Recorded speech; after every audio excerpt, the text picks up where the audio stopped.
मेरे प्रिय बहनों और भाइयों नमस्कार।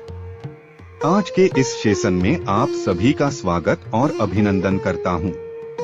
तो हमेशा की तरह देर न करते हुए शुरू करते हैं आज की कहानी। नौकरी में शोषण के अनुभव। एक बार की बात है, गांव में एक छोटे से उद्योग में एक युवक विक्रम काम करता था। विक्रम एक बहुत ही ईमानदार और मेहनती कर्मचारी था। उसकी नियुक्ति के बाद उसने पूरी लगन से काम किया और जल्दी ही अपने काम के प्रति अपनी निष्ठा और समर्पण से मालिक श्रीमान शर्मा का विश्वास और दिल जीत लिया। शुरुआत में श्रीमान शर्मा ने विक्रम की मेहनत की सराहना की और उसे विशेष प्रोजेक्ट्स पर काम करने का अवसर दिया। लेकिन समय के साथ साथ विक्रम ने महसूस किया कि उसकी मेहनत का सही मूल्यांकन नहीं हो रहा था। वह रोज लंबे समय तक काम करता था, लेकिन उसे समय पर वेतन नहीं मिल रहा था और न ही उसकी अतिरिक्त मेहनत की सराहना की जा रही थी।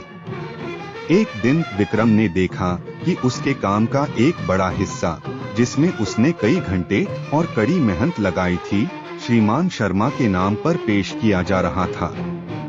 विक्रम ने खुद को ठगा हुआ महसूस किया और उसने अपने वरिष्ठ से इस विषय में शिकायत करने का निर्णय लिया। लेकिन श्रीमान शर्मा की स्थिति और प्रभाव के चलते उसने डर के मारे ऐसा नहीं किया।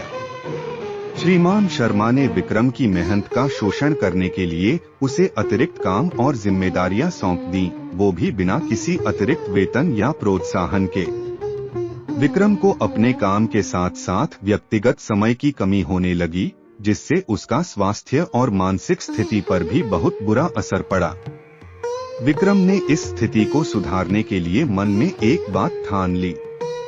उसने सबसे पहले एक संगठन के प्रतिनिधि से संपर्क किया जो श्रमिकों के अधिकारों की रक्षा करता था। संगठन ने उसे बताया कि उसके साथ हो रहे शोषण के खिलाफ कानूनी उपाय हैं।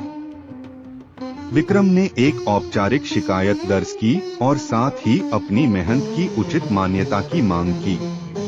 संगठन की मदद से विक्रम की शिकायत पर जांच शुरू हो गई, जिसमें मालिक शर्मा अपराधी पाया गया। उसके खिलाफ शासन की ओर से कड़ी कार्यवाही की गई और उस पर आर्थिक दंड लगाया गया। साथ ही साथ उसे 6 माह की सजा भी मिली।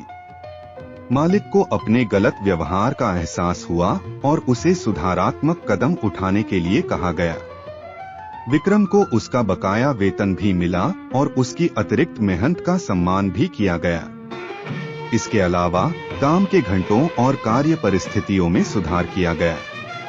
विक्रम की साहसिकता और संघर्ष ने न केवल उसकी स्थिति में सुधार किया बल्कि अन्य कर्मचारियों को भी प्रेरित किया। उन्होंने सीखा कि अपने अधिकारों के लिए खड़ा होना और न्याय की मांग करना महत्वपूर्ण है। श्रीमान शर्मा को भी यह समझ में आया कि किसी भी कर्मचारी का शोषण करना और उसकी मेहनत का सही मूल्यांकन न करना गलत है। इस प्रकार विक्रम ने अपनी मेहनत और अधिकारों की रक्षा के लिए संघर्ष किया और अपनी स्थिति को सुधारने में सफलता प्राप्त की। उसकी इस कहानी ने हमें यह सिखाया कि शोषण का सामना करने के लिए साहस और सही तरीके से उठाए गए कदम आवश्यक हैं, क्योंकि शोषण करने वाले से सहने वाला ज्यादा कसूरवार और गुनहगार होता है। इसलिए अपने अधिकारों के प्रति सदैव जागरूक और सजग रहे। धन्यवाद।